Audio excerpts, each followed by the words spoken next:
Welcome to my dear students. আজি আমি class 10 chapter number 10 অৰ্থাৎ বৃত্ত অধ্যায়ৰ অনুশীলনী 10.2 ইয়াৰ আগতে এটা উদাহৰণ আছে এই উদাহৰণ 2টো আজি আমি আলোচনা কৰিম আৰু এইটো এনেদৰে অংকটো কৰিম ইমান সহজত কৰিম যে কেতিয়াও মনৰ পৰা হেৰাই নাযায় তেনেকুৱা উপায়েৰে কৰিম আৰু যদি আমাৰ এই ভিডিঅটো ভাল লাগে ভিডিঅটো চাই অংকটো বুজি পোৱা তেতিয়াহলে আমাৰ চেনেলটো সাবস্ক্ৰাইব কৰি লৈ আমাৰ লগত থাকিবা আৰু এনেকুৱা ধৰণৰ সহজ নিয়মত অংক এটা কেনেকৈ কৰিব পৰা যায় তাৰ কাৰণে আমাৰ লগত থাকিবা বুলি আশা কৰিছো হৈছে এতিয়া আহাচোন আমি কোৱেশ্চনটো চাও কি দিছে আমাক এটা বহিবিন্দু টিৰ পৰা ও কেন্দ্ৰযুক্ত এটা বৃত্তলৈ টিপি আৰু টিকিউ দুডাল স্পৰ্শক টনা হল তেতিয়াহলে প্ৰমাণ কৰা যে angle PQ equal to 2 angle OPQ অর্থাৎ আমাক কি দিছে ইয়াত এটা বহিবিন্দু দিছে T তারপর এটা বৃত্ত দিছে বৃত্তটোৰ কেন্দ্ৰ কি O আৰু এই বৃত্তটোলৈ T বিন্দুটোৰ পৰা কি কি স্পৰ্শক টানিব লাগে TP আৰু TQ দুডাল স্পৰ্শক তেতিয়াহলে আমাক প্ৰমাণ কৰিব লাগে কি angle PTQ equal to 2 angle OPQ আহাচোন প্ৰথমতে আমি ইয়াৰ পৰা চিত্ৰটো আঁকিলো চিত্ৰটোত আমাক কি লাগিব যে এটা বহিবিন্দু লাগিব এটা বৃত্ত লাগিব যাৰ কেন্দ্ৰ O আৰু সেই বহিবিন্দুটোৰ পৰা দুডাল স্পৰ্শক লাগিব আৰু স্পৰ্শক দুডাল কি কি হ'ব এটা স্পৰ্শক হ'ব TP আৰু এটা হ'ব TQ আহাচোন প্ৰথমত চিত্ৰটো আঁকিলো আমি ধৰি লৈছো এইটো আমাৰ O কেন্দ্ৰযুক্ত বৃত্ত হৈছে এটা হল বৃত্ত আৰু বৃত্তটোৰ বহিবিন্দুটো কি লৈছো কি দি আছে T আৰু T পৰা এই বৃত্তটোলৈ কেইটা স্পৰ্শক লাগে আমাক দুটা নে এটা স্পৰ্শক ধৰিলো এইটো কি নাম দিয়া যায় এইটো TP আৰু এইটো এটা স্পৰ্শক ধৰিলো এইটোৰ নাম দিলো Q হৈছে বুজি পাইছা যে আমাক দিয়া আছে একটা বহিবিন্দুৰ পৰা O কেন্দ্ৰ বৃত্তলৈ TP আৰু TQ দুটা স্পৰ্শক টনা হল তেতিয়াহলে আমাক দেখুৱাব লাগে কি angle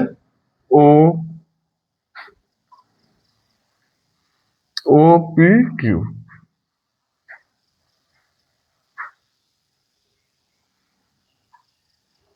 আছে তেতিয়াহলে আমাক দেখুৱাব লাগে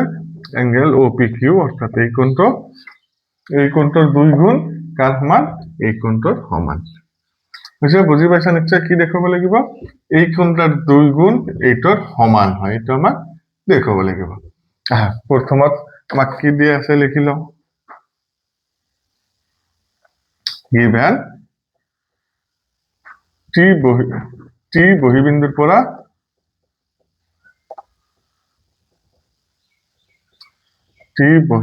পৰা O কেন্দ্ৰৰ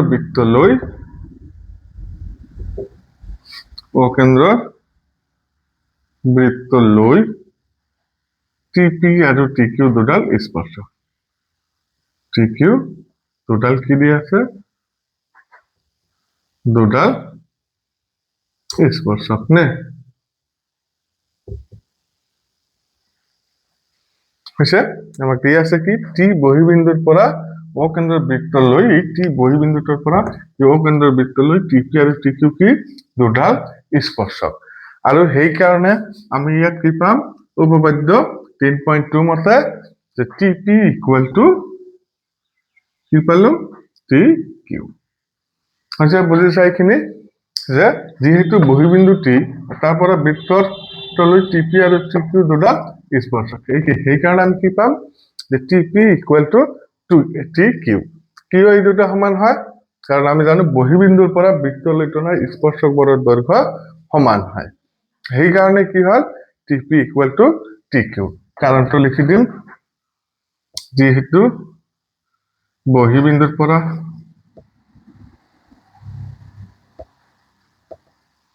বৃত্তলৈ টনা স্পৰ্শকবোৰ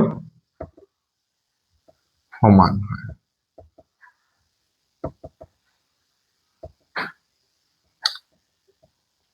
আচ্ছা বুজিছা এইখিনি আমাক দিয়া আছিল কি T বহিবিন্দুৰ পৰা O কেন্দ্ৰৰ বৃত্তলৈ TP আৰু TQ দুডাল স্পৰ্শক আৰু আমি জানো যে বহিবিন্দুৰ পৰা পৰা বৃত্তলৈ টনা স্পৰ্শক বলৰ দৈৰ্ঘ্য কি হয় সমান হয় সেইকাৰণে আমাৰ কি হ'ব টিপি ইকুৱেল টু টি কিউ হ'ব অৰ্থাৎ টিপি ইকুৱেল টু যদি টি কিউ হয় তেতিয়াহ'লে ত্ৰিভুজ পি টি কিউ এইটো এটা কি ত্ৰিভুজ হৈ যাব এইটো এটা সমদ্বিবাহু ত্ৰিভুজ নে এইখিনি সকলোৱে জানে কাৰণ এটা ত্ৰিভুজৰ যদি দুটা বাহু সমান হয় তেন্তে ত্ৰিভুজটোক কি কয় সমদ্বিবাহু ত্ৰিভুজ আমাৰ এই পি টি কিউ ত্ৰিভুজটোৰ টিপি আৰু টি কিউ বাহু সমান গতিকে আমি কি ক'ব পাৰিম ত্ৰিভুজ পি টি কিউ এটা সমদ্বিবাহু ত্ৰিভুজ কি ত্ৰিভুজ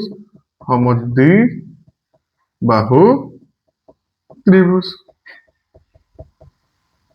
আৰু তোমালোকে ক্লাস 9ত ইতিমধ্যে কৰি আহিছা সমদ্বিবাহু ত্ৰিভুজ এটা যি বাহু দুটা সমান সেই বাহু দুটাৰ বিপৰীত ফালে থকা কোণ দুটা কি হয় পৰস্পৰ সমান হয় অৰ্থাৎ তোমালোকে ক্লাস 9ত পাইছে কি যে যদি এটা ত্ৰিভুজৰ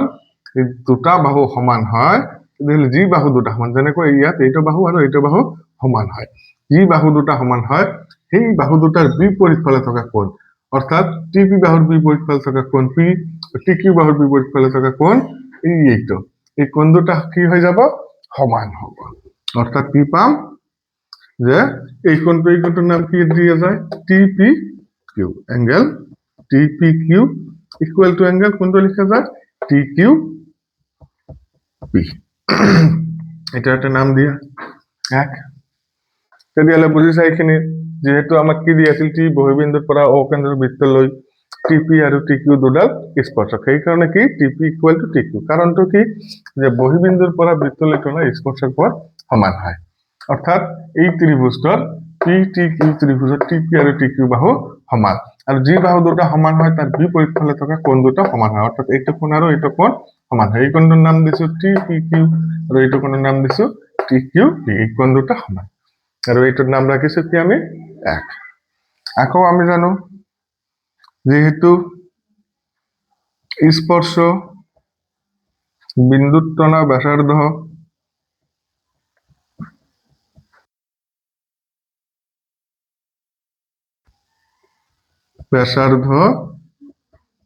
স্পৰ্শকৰ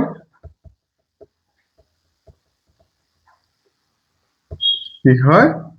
লম্ব হয় না যে আমি লগতে আৰু এটা বস্তু জানো কি যদি এটা বৃত্তৰ কোনো স্পৰ্শ বিন্দুত এটা ব্যাসাৰ্ধ টানি দিও তেতিয়াহ'লে এই ব্যাসাৰ্ধটো স্পৰ্শকৰ কি হ'ব লম্ব হ'ব অৰ্থাৎ আমাৰ ইয়াত চোৱাচোন এই OP বৃত্তটোৰ ব্যাসাৰ্ধ TP স্পৰ্শকৰ পি স্পৰ্শ বিন্দুত টনা হৈছে নে নাই তেতিয়াহ'লে এংগেল এই গোটেই কোণটো কিমান ডিগ্ৰী হৈ যাব 90 ডিগ্ৰী নে অৰ্থাৎ গতিকে এংগেল OPT ইকুৱেল টু কিমান ডিগ্ৰী 90 ডিগ্ৰী এংগেল OPT কোনটো এই গোটেইটো ভালদৰে চাবা দেই হা এই OPT কেইটা কোণ আছে দুটা কোণ এইটো এটা হয় এইটো এটা এক নম্বৰ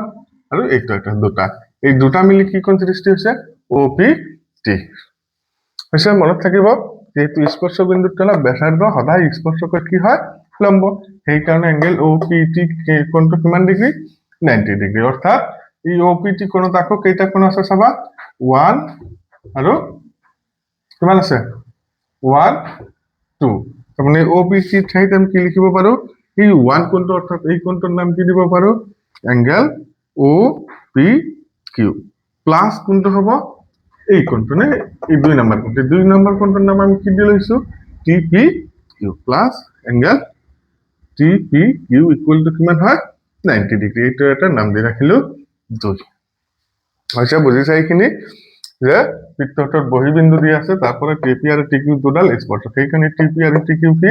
সমান অৰ্থাৎ ত্ৰিভুজ পিটিকিউ এটা সমদ্বিবাহু ত্ৰিভুজ সেই কাৰণে এংগেল টিপিকিউ এইটো কোণ আৰু এংগেল টিকিউপি তাৰমানে এইটো কোণ সমান হয় এই কোণ দুটা সমান হৈছে এইটোৰ নাম দিছো এক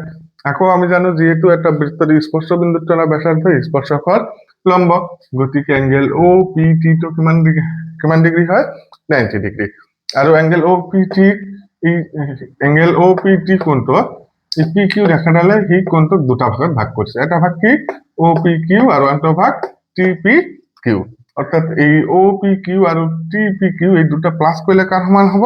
এংগেল OPT ৰ সমান হ'ব সেই কাৰণে লিখিছো এংগেল OPT ৰ ঠাইত angle OPQ plus angle TPQ আৰু ইকুৱেল টু কিমান আছে 90 ডিগ্ৰী এইখিনি বুজিছা নিশ্চয় তেতিয়াহ'লে সমীকৰণ নম্বৰ 1 আৰু সমীকৰণ নম্বৰ 2 কি পাইছো মনত ৰাখিবাচোন এতিয়া আমি অংকটোৰ বাকি পাঠখিনি কৰিম নিশ্চয় এইখিনি পাইছা মোৰ মৰমৰ ছাত্ৰ ছাত্ৰীসকল যদি বুজি পাইছা বা ভাল লাগি আছে সহজ লাগিছে তেতিয়াহ'লে আমাৰ অংকটো সাবস্ক্ৰাইব কৰি লবা আমাৰ চেনেলটো সাবস্ক্ৰাইব কৰিবা হা এতিয়া আহাচোন আমি পিছৰ পৰ্যায়লৈ যাওঁ ইয়াৰ পিছৰ পৰ্যায়ত আমি কি লিখিম যে ত্ৰিভুজ TPQ ৰ পৰা পাম কি ত্ৰিভুজৰ পৰা পাম ত্ৰিভুজ TPQ ৰ পৰা পাম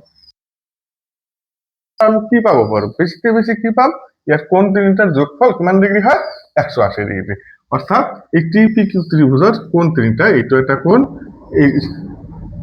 এইটো এটা কোণ এইটো এটা কোণ তিনিটা কোণৰ যোগফল কিমান হ'ব 180 ডিগ্ৰী না এতিয়া লিখিলো আছন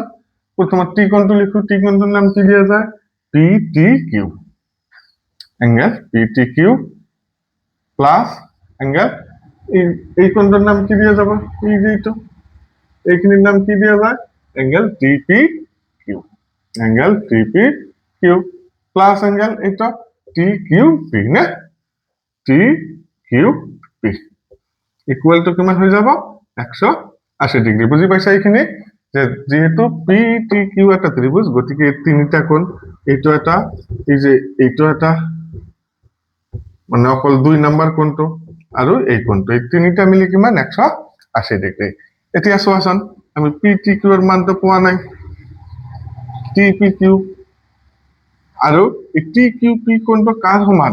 চোৱাচোন আমি 1 নম্বৰ সমীকৰণত কি ওলাই লৈছো আমি 1 নম্বৰ সমীকৰণত লিখিছো TPQ ইকুৱেল টু TQP অৰ্থাৎ TPQ আৰু TQP কি সমান সেই কাৰণে আমি এই TQP ঠাইত TP এই যে TQP যে আছে ইয়াৰ ঠাইত কি বহাই দিম TQP ৰ ঠাইত TPQ বহাই দিম আছে গতিকে এটাৰ নাম হ'ব কি TPQ ইকুৱেল টু 180 কি লিখিব পাৰো 2 * 90 এতিয়া চোৱাচোন এই মানটো কৰ পৰা বহাইছো 1 ৰ পৰা লিখি দিম কৰ পৰা পালো এই মানটো 1 ৰ পৰা কি পালো angle PTQ plus angle TPQ plus angle TPQ equal to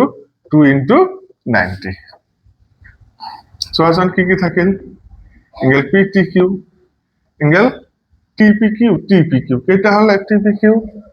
ইয়াত এটা TPQ ইয়াত এটা TPQ গতিকে এংগেল 2 এংগেল TPQ আৰু এইফালে কিমান আছে 2 * 90 চোৱাচোন আমি 90 ৰ এটা মান পাইছো নে 2 নং সমীকৰণত পাইছো নে নাই হ্যাঁ পাইছো কিমান পাইছো বহাই দিয়াছ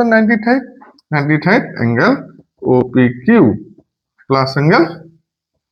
TPQ এই দুটাক 2 এর পূরণ করে দিলেই আমার অঙ্ক হয়ে যাব angle PTQ plus angle plus 2 angle TPQ equal to কি পাম 2 এংগেল OPQ 2 এর এইটা পূরণ করে দিলে কি হবে 2 এংগেল OPQ প্লাস 2 এর এইটা পূরণ করে দিলে 2 এংগেল TPQ এইফালে এংগেল 2PQ এইফালে এংগেল 2PQ এইটো যদি এইফালে লৈ যোৱা যায় কি হ'ব মাইনাস হবে না এইফালে থাকিব এইফালে কি থাকিব PTQ আৰু এইফালে 2 এংগেল OPQ তো আছে লগতে এইটো আছে আৰু এইটো আহি এইফালে কি হ'ব মাইনাস হ'ব যেহেতু এটা প্লাস এটা মাইনাস গতিকে দুটা কি হ'ব ক্যান্সেল হ'ব না গতিকে আমি আগতে ক্যান্সেল কৰি দিলো তেতিয়াহলে কি থাকিল angle PTQ equal to 2 angle OPQ হৈছে নে প্রুফ চোৱাচোন মোৰ মৰমৰ ছাত্ৰ ছাত্ৰীহঁত হৈ গৈছে নে হৈছে একেবাৰে সহজত ওলাইছে নে চোৱাচোন তেতিয়াহলে ইমান সহজত প্ৰশ্ন এটা কৰিলো হা অংকটো অলপ দীঘলীয়া হ'ব পাৰে কিন্তু মনৰ পৰা হেৰাই নাযায় একেবাৰে সহজ পদ্ধতি এটা মনত থাকিবই এতিয়া আকৌ প্ৰথমৰ পৰা চোৱা এই অংকটো প্ৰমাণৰ কাৰণে আমাক কি লাগিব হৈছে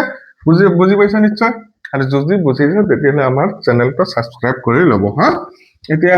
আমি কোশ্চেনটো আকৌ এবাৰ প্ৰথমৰ পৰা বুজিবলৈ চেষ্টা কৰিম যে কেনেকৈ কৰা যায় আমাক দিয়া আছে কি ও কেন্দ্ৰৰ বৃত্তলৈ টি বহিবিন্দুৰ পৰা টিপি আৰু টিকিউ দুডাল স্পৰ্শক গতিকে আমি কি পাম টিপি ইকুৱেল টু টিকিউ পাম কিয় পাম কাৰণ এটা বহিবিন্দুৰ পৰা এটা বৃত্তলৈ টনা স্পৰ্শক বৰৰ দৈৰ্ঘ্য সদায় কি হয় সমান হয় সেইকাৰণে আমি টিপি আৰু টিকিউ পাম আৰু টিপি আৰু টিকিউ পালে কি লিখিব পাৰো ইয়াৰ পৰা টিপি কিউ এটা কি ত্ৰিভুজ সমদ্বিবাহু ত্ৰিভুজ আৰু এটা সমদ্বিবাহু ত্ৰিভুজৰ যি বাহু দুটা সমান তার বিপরীত ফলে থাকা কোণ দুটাও কি হয় সমান হয় অর্থাৎ পি কিউ বাহুর বিপরীত ফলে থাকা এই 2 নম্বর কোণ অর্থাৎ পি কোণ অর্থাৎ অ্যাঙ্গেল টিপি কিউ কার সমান এই বাহুর বিপরীত ফলে থাকা কোণ হচ্ছে এইটো অর্থাৎ অ্যাঙ্গেল টি কিউ পি সমান এইটোর নাম দিছিল আমি আমি আকৌ জানো যেহেতু স্পর্শ বিন্দুর টনা ব্যাসার্ধ স্পৰ্শকৰ কি হয় লম্ব হয় নে জানা নিশ্চয় সকলোৱে যে এই যে এইটো বৃত্তটোৰ এটা স্পর্শক নে আর এই বৃত্তটক এই স্পর্শকটা যে বিন্দুতে স্পর্শ করেছে সেই বিন্দুটার নাম কি স্পর্শ বিন্দু আর স্পর্শ বিন্দুর পরে যেটা এটা সংযোগ করেছে এটা কি হচ্ছে ব্যাসার্ধ গতিকে এই স্পর্শ বিন্দু আর ব্যাসার্ধ এই ব্যাসার্ধটা স্পর্শকের কি হয় লম্ব হয় গতিকে এই গোটেই কোণটো কিমান ডিগ্ৰী হৈ যাব 90 ইয়াৰ পৰা পাইছো এংগেল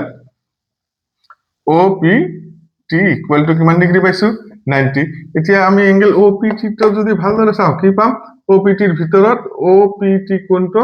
OQ বাহুটোৱে দুটা কোণত ভাগ কৰিছে এটা হৈছে এইটো অৰ্থাৎ নাম দিলেছো 1 আৰু এটা কোণ এইটোৰ নাম দিলেছো 2 অৰ্থাৎ OPT ঠাইত আমি কি লিখিব পাৰো যে angle OPQ plus angle TPQ equal to কিমান ডিগ্ৰী 90 2 নম্বৰ না এতিয়া আমি কি কৰিছো যে ত্ৰিভুজ TPQ ৰ পৰা পাম কি পাম ইয়াৰ পৰা যে এটা ত্ৰিভুজৰ পৰা কি পাম ইয়াত তিনিওটা কোণৰ যোগফলে কিমান পাম 180 ডিগ্ৰী ইয়াত প্ৰথম কোণটো কি দিছে এই কোণটো না তাৰ মানে angle PTQ plus angle TPQ plus angle TQP তিনটা কোণ মিলি কিমান পাম 180 ডিগ্ৰী অৰ্থাৎ এইটা কোণ যোগ এই 2 নম্বৰ কোণ এইটা কোণ মানে TPQ আৰু যোগ এইটা কোণ তিনটা মিলি কিমান হয় 180 ডিগ্ৰী তাৰ পিছত কি কৰিছো angle PTQ plus angle TPQ আৰু এই TQP তো কাৰ সমান পাইছো আমি TQP তো TPQ ৰ সমান পাইছো গতিকে ইয়াতে কি বহাই দিম এংগেল TPQ আৰু 180 কি লিখা যায় 2 * 90 নে এতিয়া চোৱা 90 ৰ এটা মান পাইছো না নাই এই মানটো 90 ঠাইত বহাই দিলে আমাৰ অংক হৈ গল angle PTQ plus angle TPQ plus angle এটো কি এংগেল TPQ এটো 2 * 90 90 মানে কি angle OPQ plus angle TPQ এতিয়া চোৱাচোন কি থাকে angle PTQ angle TPQ angle TPQ কিমান হ'ব 2 এংগেল TPQ আৰু এইফালে 2 এৰে দুটা পূৰণ কৰি দিলে 2 angle OPQ plus 2 angle TPQ পাম এই 2 এংগেল TPQ এই 2 এংগেল TPQ ক্যান্সেল যাব কি থাকিব PTQ equal to 2 angle OPQ আমাক তো এইটোই ওলাব লাগে না এইটোই প্রমাণ কৰিব লাগে গতিকে হৈ গল অংকটো চোৱা কিমান সহজ এই অংকটো তেতিয়াহলে আমাক কেইটা পইণ্ট মনত ৰাখিব লাগিব চাৰিটা নে কি প্ৰথমত আমাৰ কি প্ৰয়োজন হয় বহিবিন্দুৰ পৰা টনা স্পৰ্শক বৰৰ দৈৰ্ঘ্য সমান হয় তাৰ পিছত তাৰ পৰা আমাক এক ত্ৰিভুজটো সমদ্বিবাহু ত্ৰিভুজ লাগিব আৰু সমদ্বিবাহু ত্ৰিভুজ হলে এই সমান বাহু দুটাৰ বিপৰীত কোণ দুটা সমান এইটোৰ নাম দিম 1 তাৰ পিছত স্পৰ্শ বিন্দুটো ব্যাসাৰ্ধ স্পৰ্শকৰ লম্ব গতিকে এংগেল OPT কিমান ডিগ্ৰী 90 আৰু OPT কেইটা কোণ আছে দুটা গতিকে OPT ঠাইত এই দুটা কোণ যোগ কৰি দিলেই হ'ল সেইকাৰণে আমি এংগেল OPT ঠাইত কি লিখি দিছো এইটো কোণ OPQ প্লাস এংগেল TPQ এই কোণ দুটা লিখি দিছো এইটো 90 ৰাখি দিছো এতিয়া কি ত্ৰিভুজ TPQ ৰ পৰা পাম এইটো কোণ এংগেল PTQ প্লাস এইটো কোণ এংগেল TPQ প্লাস এইটো কোণ এংগেল TQP এই তিনটা কোণৰ যোগফল কিমান পাইছো 180 তাৰ পিছত এই TPQ তো কাৰ সমান হয় TPQ ৰ সমান হয় গতিকে TQP ৰ ঠাইত TPQ বহাই দিছো আৰু 180 টো কি বনাব পাৰো 2 * 90 তে 90 কি আনিলো কাৰণ আমাৰ ইয়াত 90 আছে 90 মানে কিমান angle OPQ plus angle TPQ তাৰ পিছত 2 এৰে পূৰণ কৰি দিছো আৰু এইফালে TPQ plus TPQ 2 angle TPQ আৰু এটা 2 এৰে পূৰণ কৰি দিছো এইফালে দুটা TPQ এইফালে দুটা TPQ ক্যান্সেল কি থাকিল PTQ equal to 2 angle OPQ. তেতিয়াহ'লে বৰ মৰমৰ ছাত্ৰ ছাত্ৰীহঁত নিশ্চয় অংকটো বুজি পাইছা আৰু বহুত সহজত কৰাই দিছো যি নিয়মটো একেবাৰে আনকমন তোমালোকে কত নাপাবা এনেকুৱা এই অংকটো এনেকৈ এই নিয়মত কৰা মানে এই নিয়মটো এটা দীঘলীয়া হ'ব পাৰে কিন্তু অংকটো বা নিয়মটো একেবাৰে সহজ হয় মনৰ পৰা হেৰাই নাযায় গতিকে এনেকুৱা অংকবোৰ এনেকুৱা ধৰণৰ নিয়মত বা এনেকুৱাকৈ কৰাৰ কাৰণে আমাৰ চেনেলটো সাবস্ক্ৰাইব কৰি ল'ব বুলি আশা কৰিছো হ'ব থ্যাংক ইউ